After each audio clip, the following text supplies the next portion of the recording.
예, 삼성이 앞으로 3년간 180조 원을 투자하고 4만 명 직접 고용을 포함해 70만 명 이르는 직간접 고용을 창출하겠다는 경제 활성화 방안을 내놓았습니다.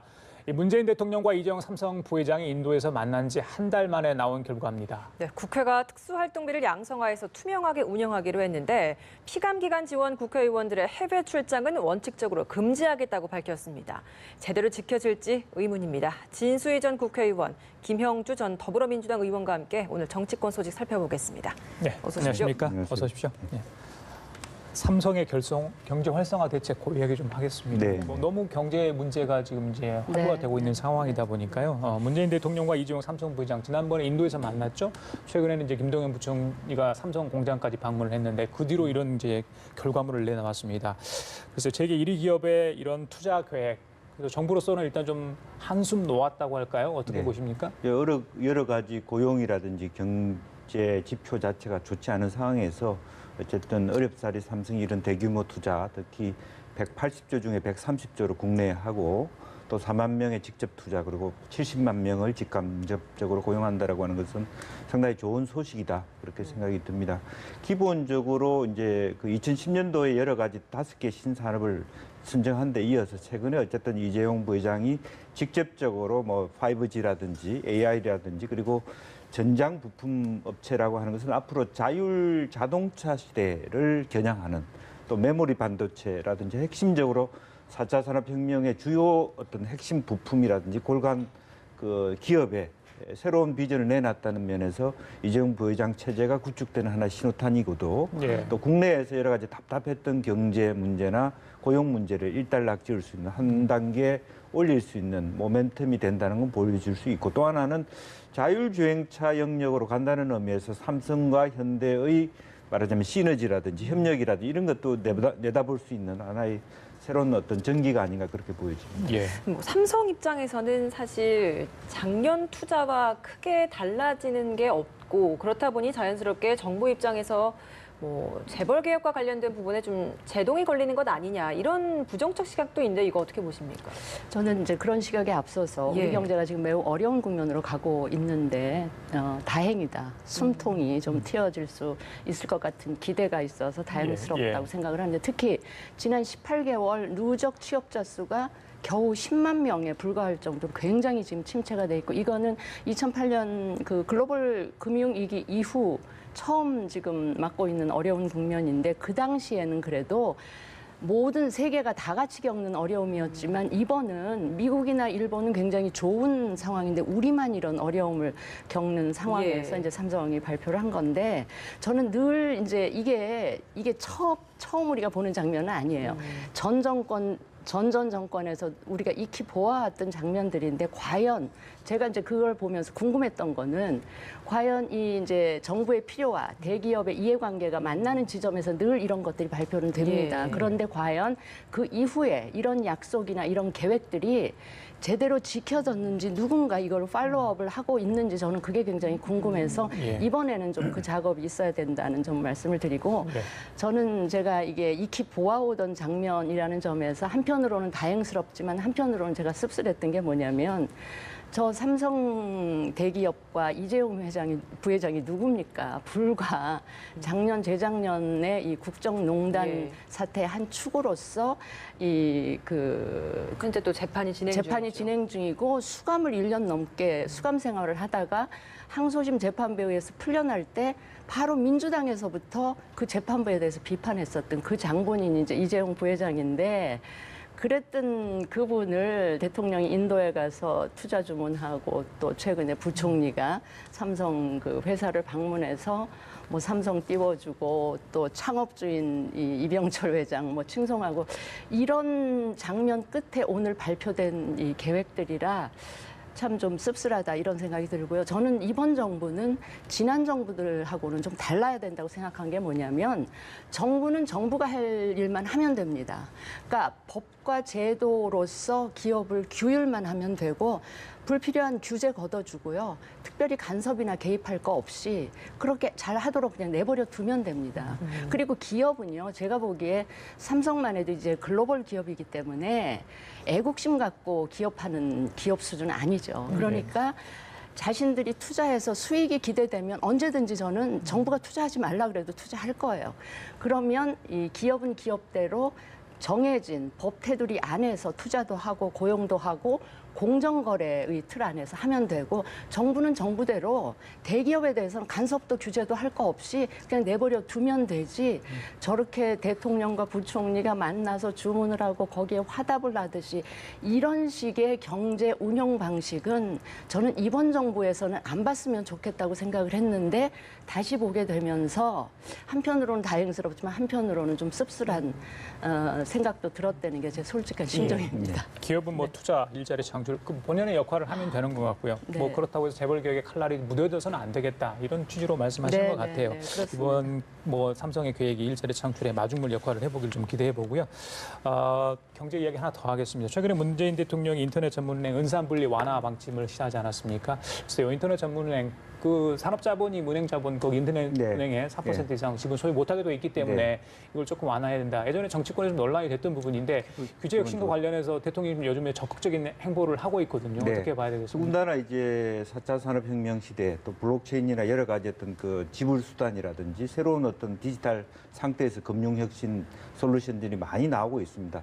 특히 중국이나 다른 나라들이 다 그런 방향으로 가고 있는데, 과거에 실제로 보면은 어떤 보험회사라든지 은행들이 실제 그 산업체하고 연결돼서 자기 회사에만 특혜를 주고 다른 회사는 대출도 안 해주는 그런 어떤 부조리한 면들 때문에 금산분리, 은산분리라는 개념들이 생기기 시작했거든요. 그러나 이제 시대가 변해서 상당히 그거 묶어놓기에는 너무 트렌드상으로 뒤쳐져 있기 때문에 풀어야 된다는 측면도 있고, 특히 이제 개인정보보호법도 마찬가지입니다. 실제적으로 의료 민영화라든지 이런 부분에 있어서도 실제로 개인정보의 영역에 있어서도 개인이 스스로 자기 정보를 다른 사람하고 공유할 것인가를 결정할 수 있거든요. 물론 또 복지부 장관 해보셔서 가장 핵심적인 게 의료 데이터에서도 개인정보입니다. 근데 그와 관련된 수많은 사례인 삼성조차도 2010년도에 냈던 의료기기 장비 사업, 모든 새로운 장비들이 다 개인정보보호법에, 사실은 과기부나 정무위의 영역보다는 행자위 영역에서 다 브레이크를 걸고 있거든요. 이제 그런 부분에 있어서도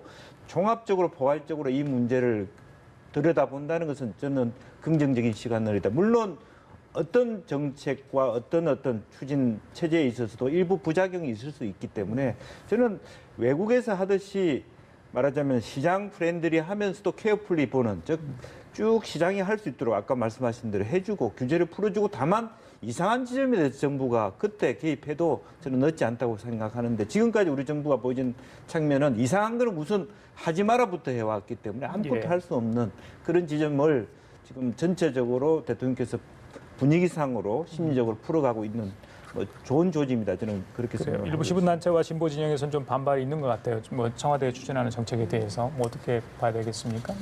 저는 이 대통령과 이 집권당 쪽에서 이 지금 냉엄한 현실을 직시하고 정책 운용에 있어서 다소 유연해져 가는 방향을 택한 것 같아서 그것도 저는 다행이라고 생각을 해요. 왜냐하면 지금 얘기하신 뭐죠, 은산 분리 이런 거라든지 그 지금 규제 프리존법, 그 또 서비스 산업 선진화법 이런 것들이 사실은 지금 민주당이 야당일 때 엄청나게 반대를 했었거든요. 네. 그랬다가 막상 이제 이 국정 운영에 책임을 진 입장에서 들여다보니까 그 필요성이 이제 절감이 되는 거예요. 그래서 다소 이제 유연해진 방향으로 가는 건 저는 굉장히 다행스럽게 그 생각을 하는데, 그러니까 앞으로도 그동안 야당일 때 반대했었던 그 법들 있잖아요. 규제 관련 법들, 특히 그 서비스 산업 선진화법은 뭐 제가 관심 있는 영역들도 있습니다. 거기 이제 원격 의료라든지 또 건강관리 서비스하고 관련된 이런 부분들에 관해서도 좀 정부나 여당이 좀 유연해진 태도로 접근을 했으면 좋겠다라는 이 주문을 차제드리고요. 물론 이제 개인정보 침해가 되는 부분이 있어요. 그런데 이 부분도 우리가 이제 그 구더기 무서워서 장못 담그는 그런 우를 범할 게 아니라 개인정보가 침해되는 부분은 최대한으로 최소화 시키면서, 그러나 이 그 우리 건강관리 서비스를 좀 제대로 한다든지 하게 되면 사실은 나중에 우리 중고령층 인구 비율이 많잖아요. 그러면 나중에 만성 질환자도 많아지고 그럼 나중에 우리가 그 치루어야 될 의료비나 사회적 비용을 미리 사전에 예방함으로써 그거를 오히려 비용을 축소할 수 있는 굉장히 이점도 많기 때문에 예. 개인정보 보호라는 그 안 좋은 부분을 최소화하면서 우리가 효과를 극대화할 수 있는 방향으로 좀 여당과 청와대가 더 좀 앞으로 계속해서 유연하게 좀 대처를 해주셨으면 좋겠다는 말씀을 드립니다. 예, 알겠습니다. 이번에는 BMW 화재와 관련해서 정부의 좀 방침에 대해서 짚어보도록 하겠습니다.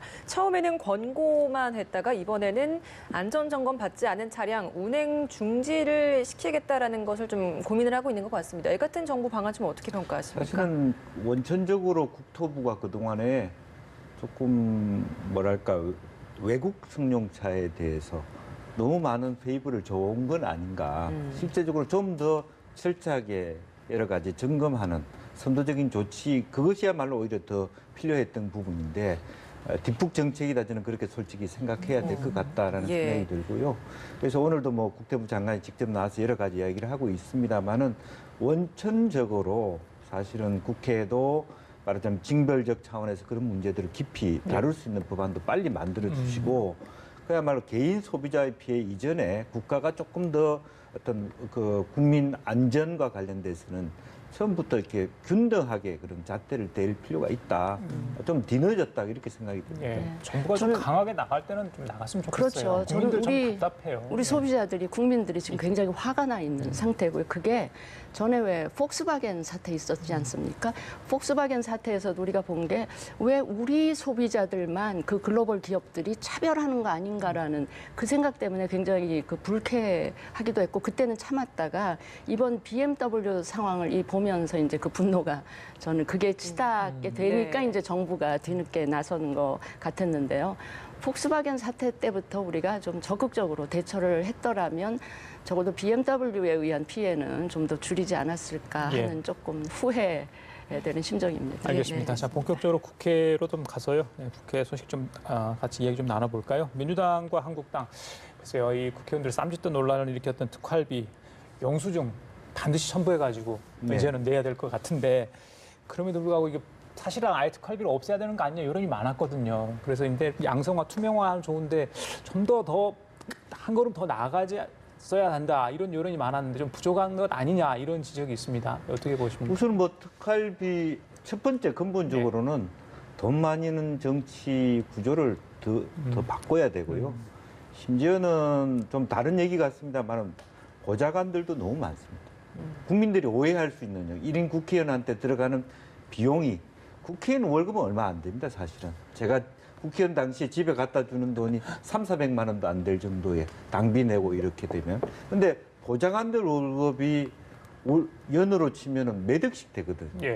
사실은 외국에 비해서 너무 과도한 부분이 있고 또 스스로가 본인이 돈이 많이 든다고 생각했기 때문에 특활비를 위원장이 받으면 이렇게 나눠 쓰는 그게 과거로부터 내려오던 전통적인 문화 같은 거라고. 심지어는 어떤 사람은 당 원내 회의할 때 왜 그런 걸 나눠 안 썼냐고 얘기하는 사람도 있었다라는 부분에 있어서 다시 국회의원들 스스로가 돈 많이 든다라고 하는 것을 기준으로 생각하는 것부터 고쳐야 된다는 거고요. 예. 또 특활이라고 하는 게 도대체 뭐냐. 예, 이름도 그렇죠. 예.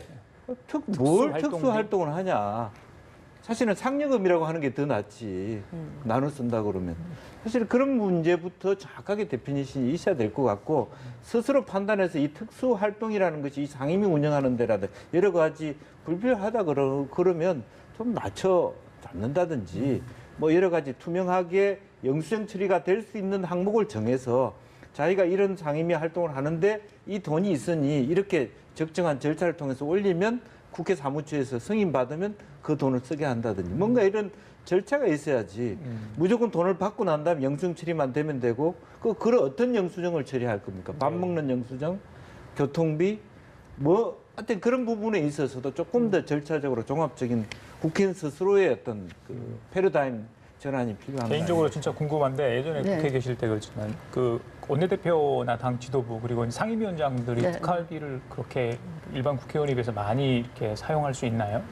아니 사용하고 저는 그렇게 있습니까? 몇 천만 원씩 들 이유가 예. 없어 보이고요. 아니 뭐하러 국회의원들이 아무리 국회 원내대표나 뭐 상임위원장이나 간사직을 한다 그래도 특수활동을 할 이유가 없어요. 그냥 국회의원들은 국회의원 본연의 임무를 하면 되는 거고 특별히 이제 국회직이라는 게 있잖아요. 원내대표, 상임위원장, 그렇죠. 상임위 간사들. 예, 예, 예. 이 국회직을 그 직을 수행함에 따라서 필요하게 드는 경비들은 특별활동이라는 이름을 특수활동비라는 이름을 붙이지 마시고 그 어감도 안 좋아요. 그러니까 업무 추진비, 그 직 때문에 필요한 업무를 추진함에 있어서 필요한 경비는 법인카드 같은 걸 만들어서 국회에서 발행하는 그 직을 가진 사람이 그걸로 쓰도록 하면 그 저절로 투명해질 수가 있거든요. 그렇죠. 제가 정부에 있을 때 제가 놀랬던 거는 좀 의아했던 거는 제가 이제 장관실에 있는데 장관한테 법인카드가 있을 거 아닙니까? 근데 복지부에는 특수활동비가 책정이 안 돼 있어요. 근데 심지어는 저한테 우리 비서실 직원들이 카드를 안 줘요. 제가 구경이라도 하자 그래도 안 주더라고요. 꼭 저를 수행해서 공무에 쓰는 돈이나 식사나 이런 거에만 하고 전혀 제 손에 쥐어주질 않더라고요. 예. 아무튼 그런 식으로 국회도 쓰면 문제가 없지 않을까. 왜 계속 의심받고 비판받으면서 저걸 안 없애고 두려고 하는지 모르겠습니다. 예, 알겠습니다. 네, 이번에는 피감기관 출장 문제를 좀 해보도록 하겠습니다. 일단은 원칙적으로 금지하겠다라고 이야기를 하면서 자문위원회를 구성하겠다라고 했는데 자문위원회 7명 중에서 5명이 국회의원입니다. 과연 제대로 된 자문위원회 활동을 할 수 있을 것인가라는 의문 들 수밖에 없거든요. 네. 처음부터 원청적으로 좀 빌미를 제공하네 비판받을 수 있는 그런데 기본적으로 이런 게 있습니다. 정치인이라고 하는 것은 또 한편으로는 법을 말하자면 만들기도 하지만 정부를 대신해서 여야를 포함해가지고 어떤 국가적 활동에 있어서 점검해보고 또 격려할 건 격려하고 그런 활동은 필요하다고 보여집니다. 그런 것을 원천적으로 거부한다라고 하는 것도 나는 과하다고 생각하고요. 이제 그렇다면 어떻게 합리적으로 그 일을 할 수 있게 할 거냐. 예를 들면 제 같은 경우도 뭐 현대자동차 알라바마 공장에 국회의원 시절에 갔는데 사실 그것도 어떻게 보면 청탁금지법 위반일 수 있거든요. 근데 예. 그 우리나라의 주요한 업체가 미국에 좋은 행동을 하는데 한국 국회의원을 초청하는데 안 갈 수가 없다. 근데 그 많은 돈이 내 혼자 내 경비로 갈 리가 없다. 그랬을 때 어떤 합리적 기준이 있을 것인가를 찾아가 주는 게 방법이지. 청탁금지법 안 된다. 아무도 당분간 국가적 행사에 국가가 많은 돈을 해서 만든 행사에 뭐 외국 인도 공장에서 하는 거 국회는 아무도 안 갑니다.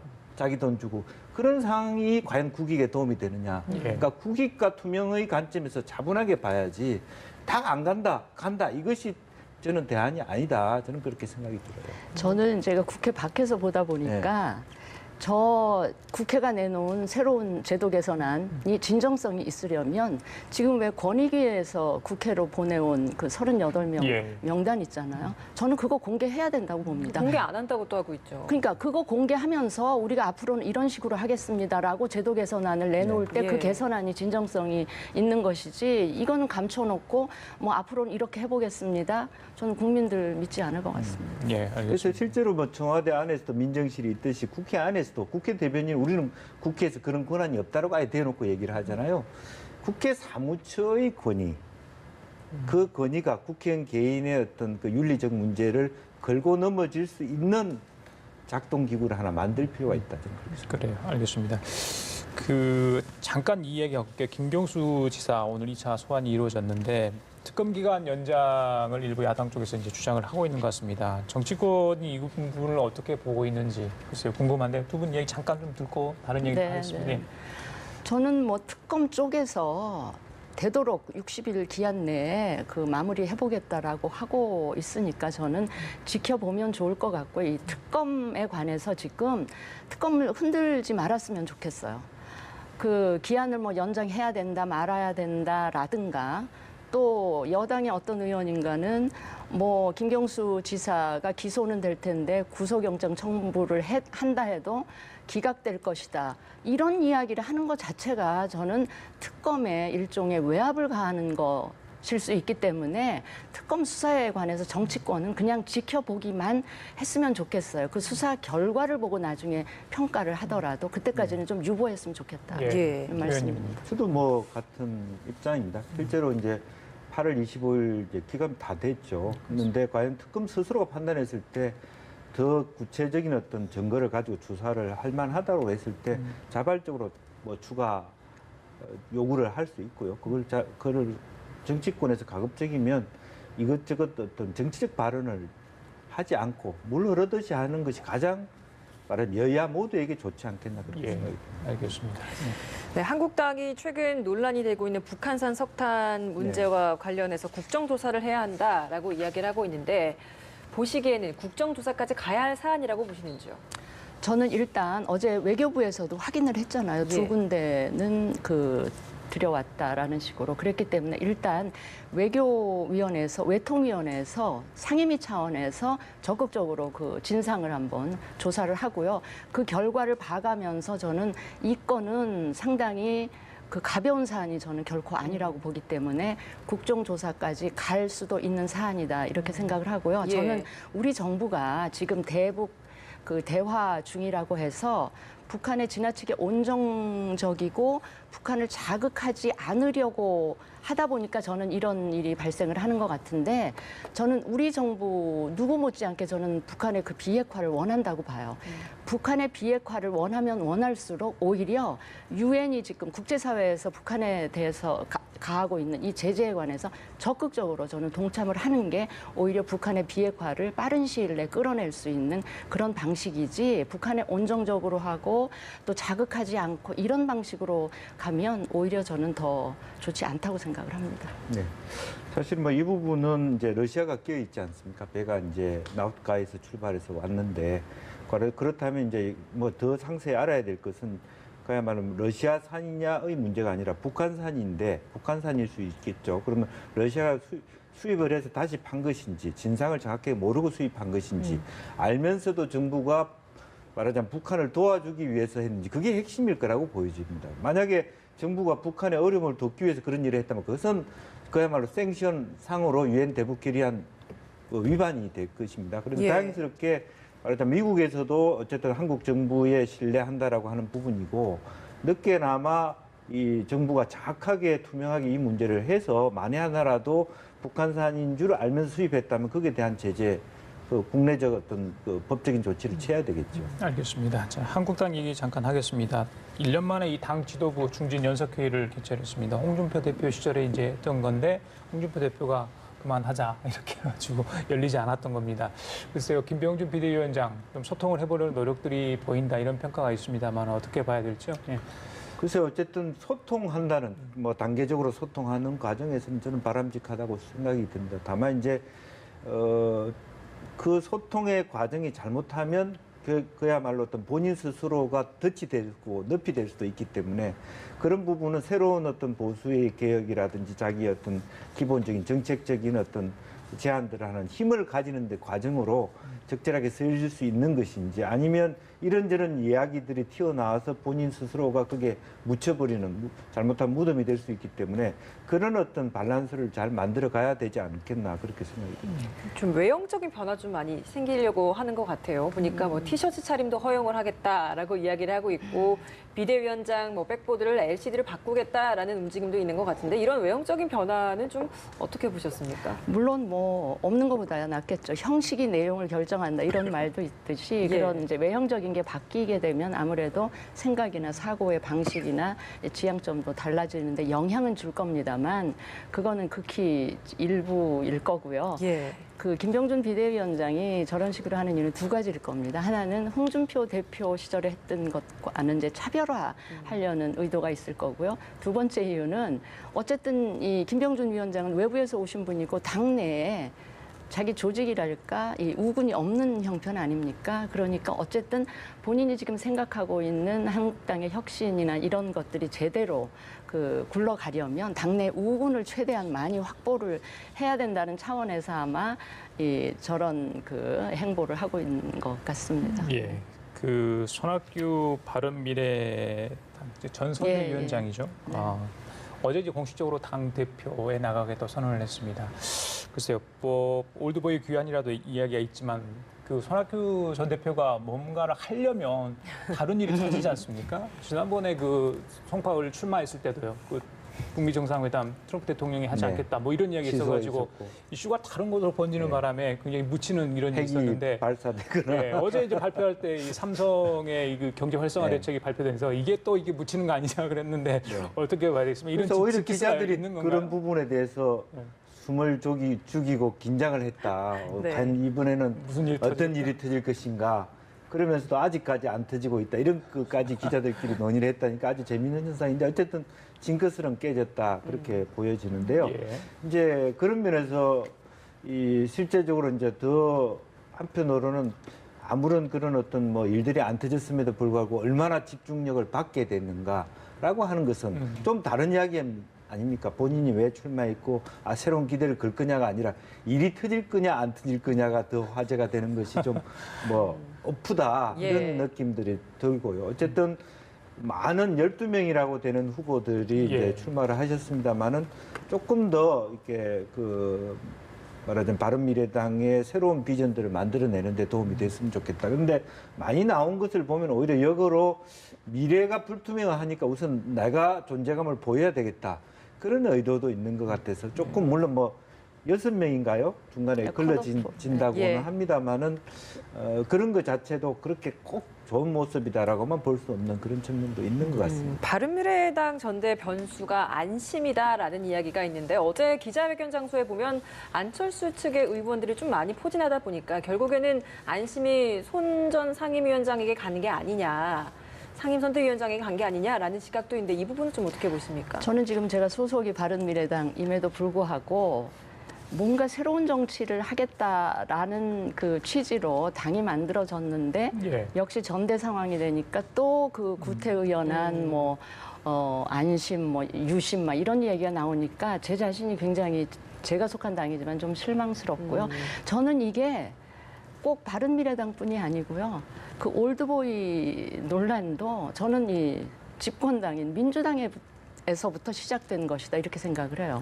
그러니까 이해찬 전 총리라든가 김진표 전 부총리 이런 분들이 전대에 출마하는 상황이 되면서 오히려 그 평화당이랄지 바른미래당까지도 이 분위기가 번지는 그렇게 된 거 아닌가 싶고요. 그런 집권당의 전당대회에서도 지금 소위 문심인 거잖아. 문심 갖고 지금 대표가 되자고 그 새 후보들이 다 하는 거잖아요. 그것도 사실은 제가 상기해 보면 박근혜 대통령 시절에 당시 야당이던 민주당에서 박근혜 마케팅 선거 때마다 박근혜 마케팅 한다고 그렇게 비판을 하던 분들이 지금 당 대표 선거하는데 온통 대통령을 판다는 표현 좀 그렇지만 호가호위하면서 이렇게 하니까 굉장히 안 좋아 보이고 저는 집권당부터 뭔가 새로운 이 정치 변화의 물꼬를 텄으면 좋겠는데 지금 보여지는 모습은 그게 아닌 것 같아서 안타깝고요. 한 말씀만 더 드리자면 송영길 후보 역시 세대 교체를 기치로 나오셨는데 세대 교체는 좋아요. 그러면 뭔가 이 젊은 뭔가를 이야기를 해야 되는데 상대 후보들 뭐 나이를 이야기하면서 대통령보다 위니까 대통령이 불편할 거면 이런 이야기를 하니까 세대 교체라는 구호하고 실제 내용하고 좀 이렇게 어긋나는 듯한 그런 느낌이라서 그것도 보기에 썩 좋은 모습은 아니다 이런 생각이 듭니다. 예, 그래요. 알겠습니다. 지금까지 진수희 전 국회의원, 김영주 전 더불어민주당 의원과 함께 얘기 나눠봤습니다. 말씀 감사합니다. 고맙습니다.